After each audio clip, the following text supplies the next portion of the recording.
Y hermanos, el español, yo doy clases de español a americanos y a canadienses. Y me gusta mucho compartirles la existencia de los verbos, de los pronombres reflexivos. Nos, les, me, te. Porque el español es muy particular en que refleja la posesión de las acciones. Las acciones son dirigidas a una persona y hay pertenencia de las acciones. Por eso me gusta este pasaje que dice: les ha nacido en la ciudad de David, nos ha nacido un Salvador, porque era para que nos apropiáramos de la obra de salvación de Cristo. Hermano, te ha nacido un Salvador. Gloria a Dios, porque lo envió en el mejor empaque, que es un bebé, que es la vida, la máxima expresión de vida, inocencia, para llevar a cabo un gran sacrificio. Hermanos, quiero continuar hablando un poquito del tema de la restauración, porque todos buscamos, habiendo sido pecadores y habiendo cometido errores, y aún en nuestro proceso de santificación cometemos errores y buscamos la restauración. Por eso quiero visitar en este segundo mensaje, hablar un poco más acerca de la restauración que el Señor promete y cumple en la vida del creyente, pero también la restauración que Él promete y cumple en esta naturaleza y esta creación que ha caído de un estado de gracia, ¿verdad? Entonces, el mensaje se llama: y se juntó todo el pueblo, segunda parte.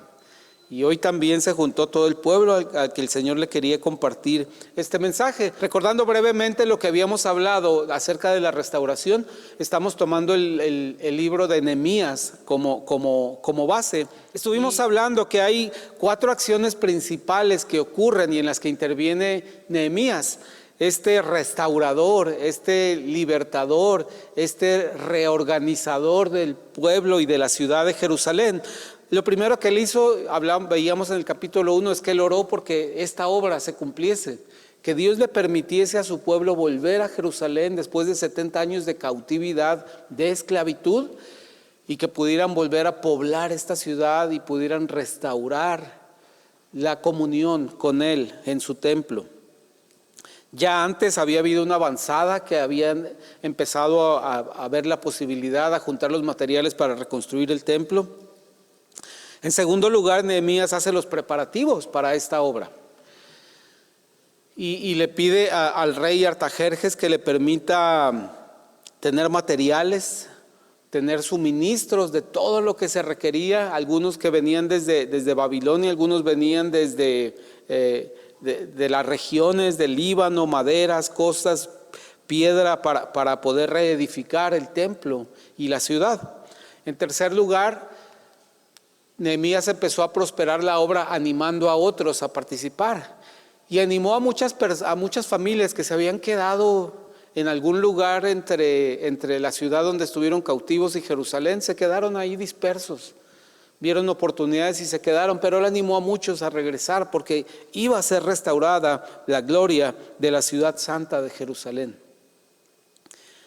Y en cuarto lugar vimos y fue donde fuimos un poquito más explícitos, Nehemías fue retado con grandes obstáculos para llevar a cabo esta obra. Nehemías fue retado para llevar a cabo esta reconstrucción porque enfrentó múltiples amenazas. Y las detallé porque son exactamente las amenazas que nosotros enfrentamos cuando buscamos ser obedientes a Dios y que Él restaure nuestra vida. Que Él restaure y Él recupere lo perdido y Él construya algo nuevo cuando nos restaura. Entonces, tanto Nehemías y el pueblo que se animó a reconstruir la ciudad junto con él fueron expuestos al ridículo, al uso de la fuerza como oposición a la construcción. Fueron objeto de desaliento interior, de temor en su mente, que después les invadió como un temor en el cuerpo. Fueron objeto del egoísmo de algunos de ellos que no querían trabajar con la misma intensidad ni con los mismos objetivos. También fueron objetos de engaño, fueron objetos de acusaciones falsas y amenazas. Es decir, exactamente lo que yo enfrento cuando le pido y busco y obedezco a Dios para ser restaurado en mi vida. La esperanza que tenemos al enfrentar toda esta oposición es que Dios permite y Él logra una restauración porque es una obra de Él. La restauración de tu vida, de mi vida, no es una obra de mi fuerza de voluntad, ni de mi persistencia, ni de mi constancia, ni de mi empeño, ni de mis recursos. Es una obra que Él quiere hacer para que el mundo le dé a Él la gloria.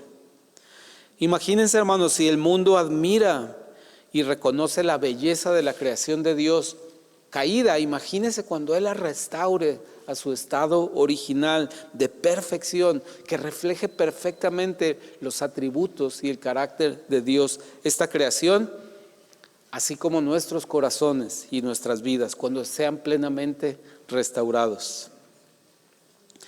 Y veíamos que estos eventos en la vida del pueblo de Israel pues se desarrollaron en mucho tiempo. Planteamos esta línea del tiempo desde el 800 hasta el 420 más o menos, pero que básicamente lo que Dios hizo en este periodo de tiempo fue un proceso en el que primero dio una advertencia, detalló las consecuencias de no atender esta advertencia, invitó al arrepentimiento de su pueblo y después, cuando vio a su pueblo doblegado, no que se haya arrepentido por la invitación, sino que se arrepintió porque sufrió las consecuencias. Hay dos caminos: recibo la advertencia, entiendo las consecuencias, me arrepiento, obedezco a Dios y Él me restaura. Ese es un camino fácil. Hay un camino difícil. Dios me da la advertencia, me detalla las consecuencias, no obedezco, Él aplica su disciplina. Entonces me doy cuenta que las consecuencias son severas y graves, y entonces sí me arrepiento y estoy dispuesto a que Él me restaure. Es el camino difícil. Desafortunadamente son más las veces que escogemos este camino para la restauración. Déjenme elaborar un poquito más este proceso, hermanos. Advertencia, consecuencias, arrepentimiento y restauración para enfocarme en el último. Pero tenemos que decir que esta advertencia, hermanos, no se parece a nuestra manera de advertirle a nuestros hijos o de la manera en la que le advertimos a las personas que están subordinadas a nosotros en un trabajo. Esta advertencia es paciente de parte de Dios. Lo vimos en la línea del tiempo. 180 años les dio, mandando profeta tras profeta para advertirles que se volvieran de los ídolos al Dios único, al Dios verdadero. Dios es paciente siempre con nosotros cuando nos da esta advertencia. Y cuando lo hace, Él utiliza medios claros. Dios no es misterioso con sus advertencias. Dios es muy claro. Si haces esto, te estás exponiendo a esta vergüenza, a este problema, a estas consecuencias. Dios utiliza medios claros, a veces utiliza personas cercanas a nosotros para decirnos en un lenguaje muy cotidiano cuáles son estas advertencias. Y bien haremos en escucharlas, ya sea si están explícitas en la palabra o si explícitamente un ser querido o una persona espiritual me las dice, esta advertencia, bien haré en atenderlas. Y además, siempre que Dios da una advertencia, nos da la alternativa. No es que nos diga Dios, mira, vas derechito al desfiladero, al barranco. No, Dios nos dice, pero puedes acercarte a mí. Y yo seré tu seguridad, yo seré tu protección, yo seré quien supla tus necesidades.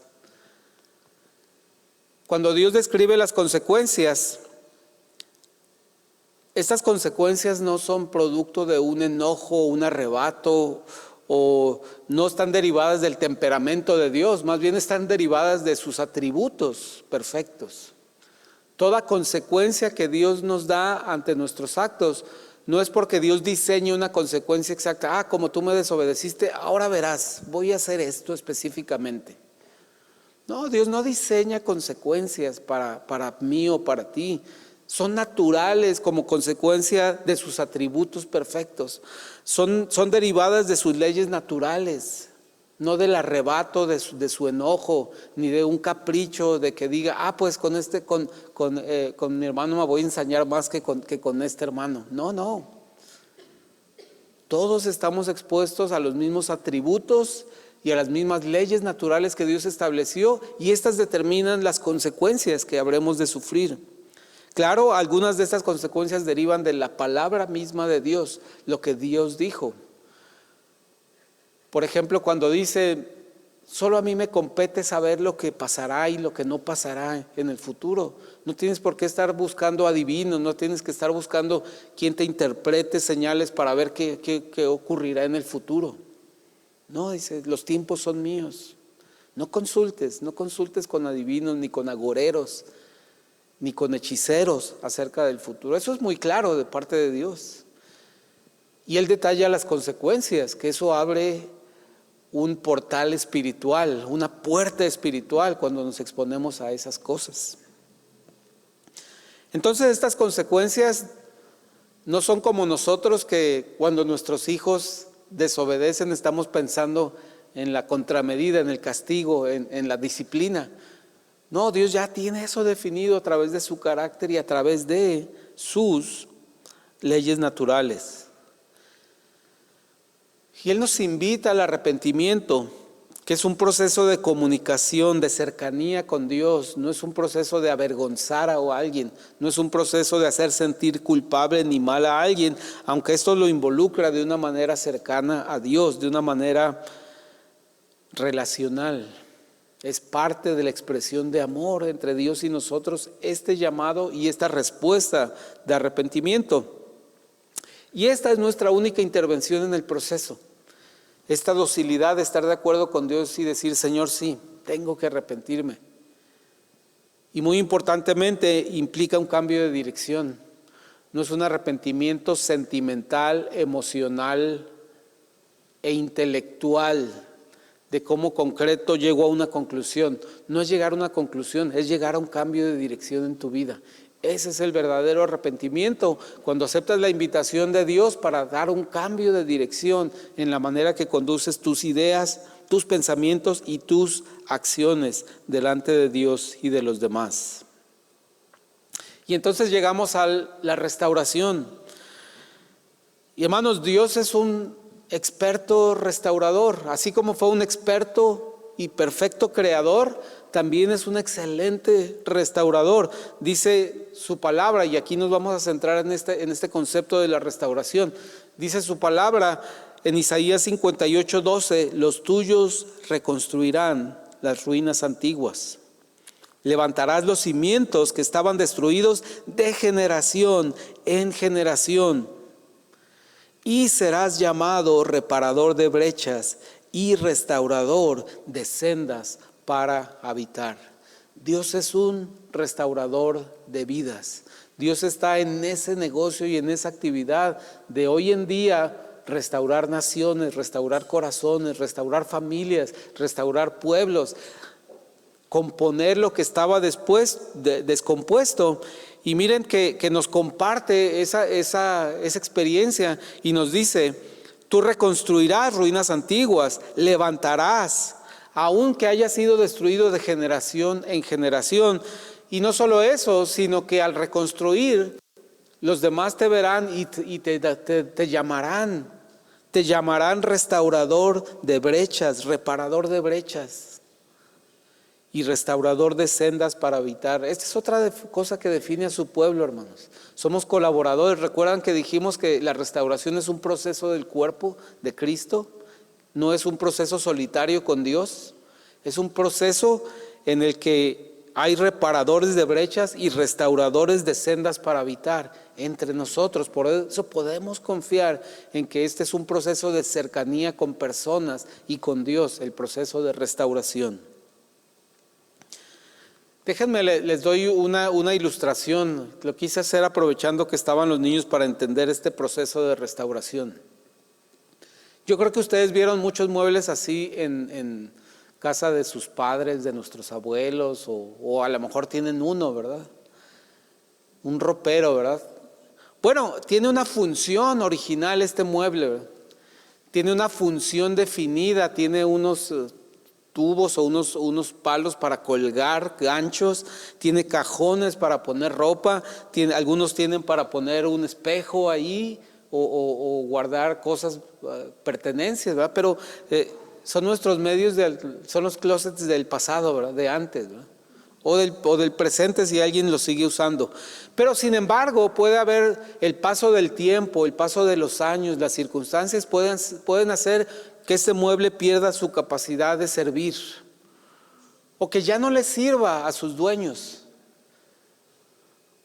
o que digamos que la familia que tenía este mueble también tenía un taller mecánico y dijo: oye, me lo voy a llevar al taller y lo voy a usar para guardar la herramienta. Y con el paso de los años fue tanta la herramienta que sacaban, metían, golpeaban, que el mueble quedó destruido y ya incapaz de ser regresado a la casa para ser utilizado como ropero.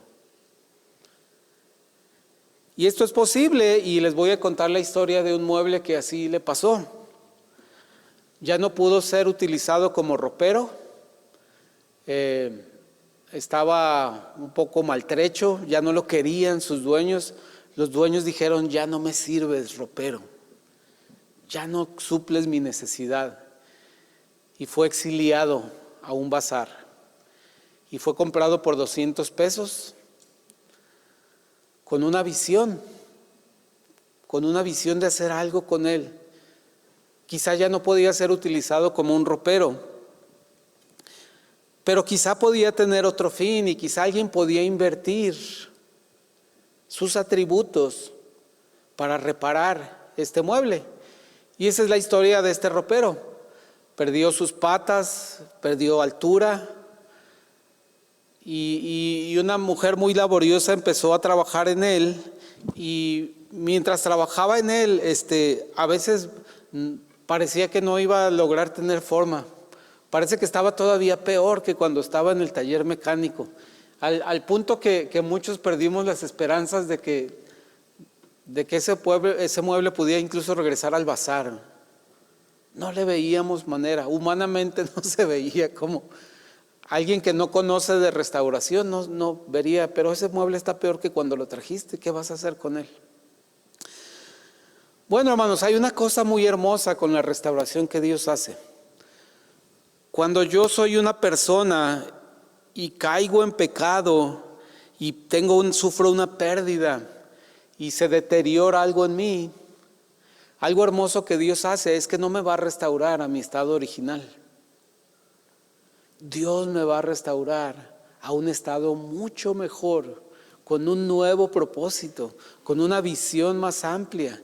Es decir, que la restauración de Dios no es únicamente recuperar lo que perdí, sino que Dios me vuelve a dar un propósito, me da una nueva visión. Y a este ropero fue lo que le pasó. Este ropero se convirtió en mi estación de café. Y está en mi oficina desde hace 11 años. No, desde el 2014 son 8 años. Desde hace 8 años. Y ahí todas las mañanas suple una función muy importante ahí preparo el café. Y este ropero que tenía una función, creo que Dios le dio una función mejor.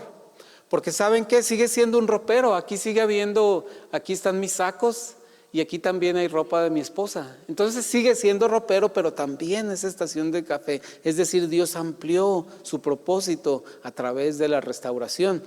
Y ustedes se preguntarán, pues muy bonito, pero ¿así lo tienes desde hace 8 años? No, hermanos, porque es algo hermoso que la restauración de Dios nunca se detiene. Una vez que Dios nos restaura, no se conforma con un nuevo propósito, nos sigue dando crecimiento. La estación de café sigue siendo cada día más bonita porque mi esposa invierte en eso. Y el Señor invierte en tu vida, hermano. El Señor quiere invertir en tu vida restaurándote con un nuevo propósito. Y el Señor es un experto en hacer.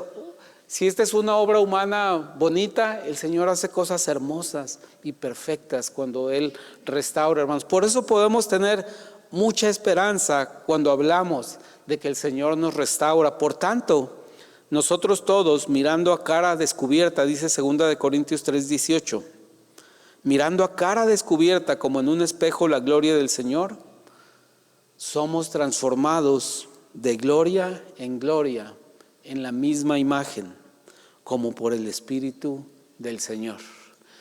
Es decir, el Señor te hace recuperar lo que perdiste, te da aún todavía más cuando te restaura, te da un nuevo propósito. Pero el Señor continúa de gloria en gloria, perfeccionándote. Tú piensas que se va a detener en un momento y no es así. Hace 26 años yo pensé que ser líder de una célula era mi llamamiento. Éramos una célula, esta iglesia era un grupo de familias que se reunían en una casa. Y seleccionamos algunos líderes de esa célula, porque de acuerdo con lo que vemos en la palabra de Dios, en el Nuevo Testamento la iglesia tenía líderes, la iglesia tenía pastores, tenía grupos de líderes. Nosotros iniciamos este liderazgo de esta célula y el Señor quería más, el Señor quería que fuéramos pastores de esta iglesia, porque el Señor siempre va más allá y nos lleva de gloria en gloria para conocer. Entonces, hermanos, si en tu vida como creyente has conocido a Dios hasta cierto punto y has tenido tu relación en cierto nivel, eso no es todo. Siempre Dios va a buscar expandir tu horizonte en su relación con Él y expandir tu propósito hasta mostrarte cosas que ni siquiera te imaginabas que Él iba a lograr. Y entonces, hermanos, hablando de la restauración, voy a juntar los 3 puntos de la semana pasada con 2 de esta semana para concluir este tema de la restauración, aunque no concluir con el libro de Nehemías. Pero recordemos que, como dije ahorita, la restauración, este proceso que Dios lleva a cabo, ocurre entre un grupo de creyentes. No es que Dios nos lleve a un desierto y nos aparte, aunque puede ser parte del proceso, pero no es solamente eso. No es solamente entre Dios y yo, sino que es entre Dios y yo y los medios que Dios quiere usar para esta restauración. Y los medios son muchos, son muchas herramientas que Dios ha distribuido en diferentes personas. Y estas personas intervienen en esta restauración. Entonces es un asunto de familia, del cuerpo de Cristo. Y dijimos que Dios no deja fuera a nadie de este proceso. No hay nadie que no pueda contribuir al proceso de restauración de otra persona y no hay nadie que no necesite o que no sea considerado para ser restaurado en este cuerpo de Cristo. Dios no deja fuera ni niños, ni ancianos, ni a personas solas, ni a personas por más diferentes que sean, no quedan fuera de este proceso de restauración. Y este proceso de restauración es un proceso en el que implica escuchar atentamente a Dios, siempre implica escuchar la dirección de Dios para ver cómo va la restauración, ¿verdad? Cómo se percibe en mi vida esta restauración, qué cambios tengo que hacer, qué consideraciones, qué ideas tengo que cambiar dentro de mí para que el Señor restaure mi mente, mi corazón, mis emociones, de una manera participativa. Es decir, no es solamente reflexionar las cosas, no, es reflexionar y actuar sobre esas cosas que he reflexionado. Y como vimos en el capítulo 8 de Nehemías, todos los que participan de este proceso se gozan y adoran. Porque lo vimos en el capítulo 8 de Nehemías, se juntó el pueblo a escuchar a Dios, a ser inspirados con la palabra para restaurar la ciudad, para restaurar los muros. Y ellos no solamente salieron animados a construir, no solo salieron animados a vencer todos los retos, no solo salieron animados a seguir el liderazgo de Nehemías, salieron gozosos y adorando a su Dios. Dice que se postraron delante del Dios y adoraron todo el pueblo. Dice niños, adultos y todo el que podía entender se gozaba y adoraba. Entonces, hermanos, es un proceso tu restauración que puede tener muchos matices, puede ser doloroso, puede ser difícil, puede implicar cambios, pero te puedo garantizar que algo de lo que no va a carecer es de gozo y de adoración a Dios, porque está lleno de gratitud este proceso. Y todo esto, estos 4 puntos los podemos resumir como que Dios proclama su palabra para restaurar. La palabra de Dios es restauradora. busca restaurar la comunión. El objetivo de toda la palabra de Dios no es otro más que restaurar la comunión que Dios tenía con el hombre en el huerto del Edén. Ese es el objetivo de todo eso. Dios quiere volver a restaurar. Había muchos retos, pero Dios hizo un plan para vencer esos retos. ¿Costoso? Sí, le costó la vida a Dios mismo ese proceso. Pero Dios usa su palabra para restaurar. No puede haber restauración basada en mis ideas, en mi experiencia, en lo que yo pienso que es correcto. No, toda restauración, por sencilla que sea, depende de que Dios proclame su palabra para que dé un fruto de restauración. En segundo lugar, Dios dedica lo restaurado a un nuevo propósito.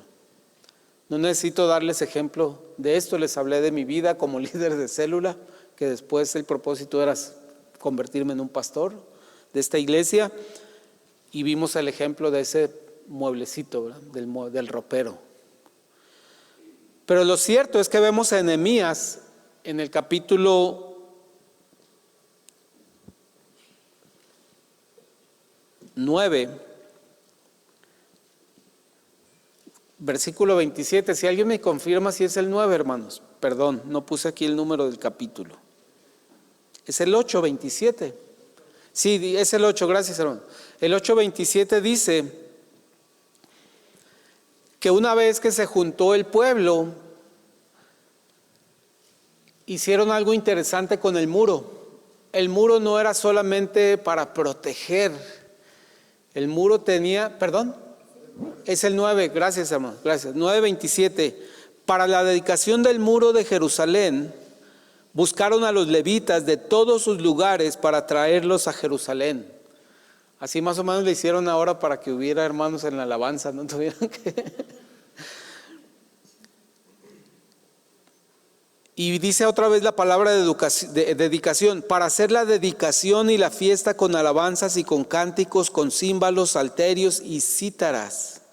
Y fueron reunidos los hijos de los cantores, así de la región alrededor de Jerusalén, como de las aldeas de los netofatitas. Ay, volvimos a cumplir este pasaje porque vino la hija de un cantor a tocar la batería también, de uno de los hermanos. Cumplimos también esta escritura. Y dice el versículo 29, y de la casa de Gilgal y de los campos de Geba y Asmavet, porque los cantores se habían edificado aldeas alrededor de Jerusalén. Y se purificaron los sacerdotes y los levitas y purificaron al pueblo y las puertas y el muro. Y sacrificaron aquel día numerosas víctimas, dice el 43, me estoy brincando el 43. Y se regocijaron porque Dios los había recreado con grande contentamiento. Se alegraron también las mujeres y los niños, y el alborozo de Jerusalén fue oído desde lejos. Vea lo que provoca un muro, hermano. El muro, su función era como un seguro de vida, era como un seguro contra accidentes. Esperamos nunca usarlo, ¿verdad? Esperamos nunca tener que utilizarlo. No importa si lo pagamos 50 años, espero nunca utilizar el seguro contra accidentes de mi vehículo. Feliz lo pago año tras año, no importa que nunca lo use. Así era este muro. Su propósito es que no fuera necesario utilizarlo para defenderse de un pueblo que viniera a presentar combate, a tratar de invadir. Tenía una función defensiva. Todos querían que nunca esas piedras fueran sometidas a asedio, a golpes, a que hicieran un terraplén para tratar de pasar por arriba del muro. Pero Dios lo quiso utilizar como un símbolo de que el pueblo tenía que reunirse. Dios ofrecía seguridad a través de ese pueblo. Es algo similar al pueblo de Israel. Les dijo, vengan, les voy a dar una tierra nueva. Les prometí una tierra fértil y buena para su descendencia. Pero ese no era el propósito real, porque el propósito real de Dios era bendecir a todas las naciones a través de Israel. Entonces uno es el propósito de los hombres, venir a habitar una tierra que Dios me dio, una tierra fértil, pero el propósito de Dios es bendecir a todas las naciones a través de este pueblo. Y dice que trajeron a las personas que podían alabar, a los cantores, porque ya se habían establecido fuera del muro. Como que no les interesaba mucho estar ahí cerca del muro, pero fueron invitados y fueron traídos y fue restaurado el sacrificio.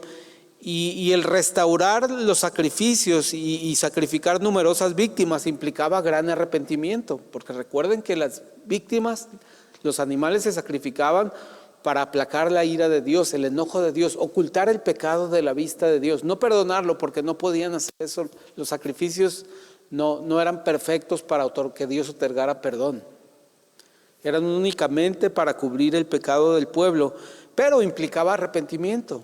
Es decir, que empezaba un proceso de restauración también en su pueblo. De manera que dice, se alegraron también las mujeres y los niños, y el alborozo de Jerusalén fue oído desde lejos. Imagínese, hermano, cómo debería estar un pueblo alabando para que los que estaban algunos kilómetros alrededor escucharan. Oye, ¿qué se escucha? Están cantando, están gritando de júbilo, se oyen instrumentos musicales. Es en la ciudad, esa que estaba abandonada, esa que estaba destruida, esa que estaba asolada, que salió humo durante meses de esa ciudad. De ahí viene ahora alabanza y cánticos. Y dice que Dios les había recreado con grande contentamiento. Me parecieron muy interesantes estas palabras. Dios no dice que los restauró, los recreó con grande contentamiento. Ahora, cabe que si es la palabra creación o si es la palabra recreación. Bueno, las dos son buenas, los dos sentidos son buenos en esta aplicación, en este pasaje. Sí, el pueblo estaba feliz, estaba recreándose en la alabanza, gozándose en la alabanza de su Dios por la gratitud, pero también estaban siendo creados diferentes por ese arrepentimiento y ese proceso de restauración. Y hermanos, como dije, como vimos con el ropero, con el ejemplo, yo no sé Dios qué tiene para mí en el futuro. Yo le he pedido que me permita de alguna manera trabajar con personas que son sujetos de trata, pero yo no sé que probablemente Él tenga otros planes para mí diferentes, porque Dios no deja de transformar y perfeccionar a sus hijos. Miren lo que pasó. Ustedes pensarían que a partir de este momento, de esta gran alabanza, de esta gran fiesta y este gran júbilo en Jerusalén, todas las cosas empezaron a ir bien para Israel. No, hermanos, miren, Nehemías tuvo que regresar a su puesto al imperio en Babilonia, y tuvo que regresar por algunos meses, algunos años, y empezaron a llegarle noticias extrañas allá. Alguien había corrompido un poquito cómo funcionaba el templo. Este es el segundo templo, estamos hablando del segundo templo. Pero dice el capítulo 10, versículo 4. Y confírmeme si es el versículo 4, hermanos. Si es el capítulo 10, versículo 4. Y antes de esto el sacerdote Eliasib, ¿sí es? ¿No es el 10, entonces el 11? Ok, entonces este es el 13. O sea, no fue ni el 8 ni el 9, fue el 12. Perdón, hermano. Y entonces en el 13, versículo 4 dice, está hablando de lo que pasó una vez que Nehemías se fue. ¿Qué es lo que hicieron los administradores, el sumo sacerdote del templo? ¿Qué es lo que hizo? Y antes de esto, el sacerdote Eliasib, siendo jefe de la cámara de la casa de nuestro Dios, había emparentado con Tobías, el cual era un hombre malo, era un hombre enemigo de la reconstrucción de la ciudad, de la muralla. Y le había hecho una gran cámara en la cual guardaban antes las ofrendas, el incienso, los utensilios, el diezmo del grano, del vino y del aceite. ¿Qué significaba esto? Que ya no le estaban dando a los sacerdotes, ya no los estaban manteniendo el pueblo. Porque la bodega que usaban para almacenar esto, el diezmo, las primicias, las ofrendas, ya se la habían dado como departamento a Tobías. Este hombre malo, Tobías, vivía dentro del templo y Eliasib le había hecho ahí su depa, le había hecho un departamento dentro de la casa de Dios.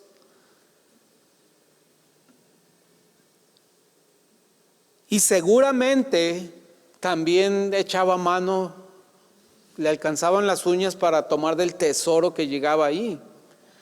Porque sí se seguía recaudando diezmos, ofrendas, primicias y cosas que traían las familias. Lo que no se hacía es que no se estaba sosteniendo ya a los levitas ni a los sacerdotes. Eso lo dicen en los primeros versículos. Dice, continuó con el 5, que estaba mandado dar a los levitas, a los cantores y a los porteros y la ofrenda de los sacerdotes. O sea, donde lo almacenaban, ahí vivía Tobías. Esto sería escandaloso en cualquier lugar de la ciudad, pero en el templo, hermanos, era algo inconcebible que este sacerdote hubiera hecho porque emparentó con él. ¿Cómo nos compromete a veces emparentar con quien no debemos, emparentar con el mundo, emparentar contra quien es enemigo de Dios? Qué delicado es. Versículo 6, mas a todo esto yo no estaba en Jerusalén, porque en el año 32 de Artajerjes, rey de Babilonia, fui al rey y al cabo de algunos días pedí permiso al rey para volver a Jerusalén, y entonces supe del mal que había hecho Eliasib por consideración a Tobías, haciendo para él una cámara en los atrios de la casa de Dios. Hermanos, esto, créanme, equivale a que yo me hiciera un bar en el segundo piso para mí, para invitar a mis amigos del mundo. Esto equivale a que yo pusiera un bar ahí, o es más, a que yo vendiera drogas ahí, hermano. Es equivalente esto. Y me estoy quedando muy corto porque Dios ya no habita en este templo, habita en los corazones de su pueblo. Ya la figura del templo no es más que un local, es un lugar conveniente. Pero en este tiempo era el lugar donde estaba la presencia de Dios y donde se ministraba esta relación entre sacerdotes, representantes de los hombres delante de Dios, para buscar su perdón y su voluntad. Entonces regresó Nehemías y versículo 8 dice, y me dolió en gran manera y arrojé todos los muebles de la casa de Tobías fuera de la cámara. ¿Les recuerda esta imagen? ¿Alguien en el templo volteando muebles, tumbando muebles? El celo de la casa del Señor me consume el Señor Jesucristo. Vemos una figura de Jesucristo volteando las mesas de los cambistas, las casas de cambio, y lo vemos aquí en Tobías, arrojando los muebles de Tobías fuera de la casa de Dios. Y dije que limpiasen las cámaras e hice volver allí los utensilios de la casa de Dios, las ofrendas y el incienso, porque hermanos, Dios no deja de transformar y perfeccionar a sus hijos. Ya se había construido el muro, ya se había restaurado el servicio en el culto, en el templo, ya se habían restaurado los sacrificios, ya habían vuelto los cantores, los levitas, ya estaba la relación con Dios restaurada en su templo, pero alguien se corrompe. Pero Dios dice, lo voy a perfeccionar. Y ahí viene otra vez Nehemías a vaciar ese departamento. Vino con una orden de desalojo para Tobías. Porque Dios no deja de transformar y perfeccionar a sus hijos. Y hermanos, podemos tener confianza en que este proceso de nuestro Señor de restauración, tal y como lo vivió el pueblo de Israel, que tomó el camino doloroso y largo de sufrir las consecuencias, pero de ver una gran restauración que lo volvió a establecer como una nación, ese mismo proceso puede existir en tu vida.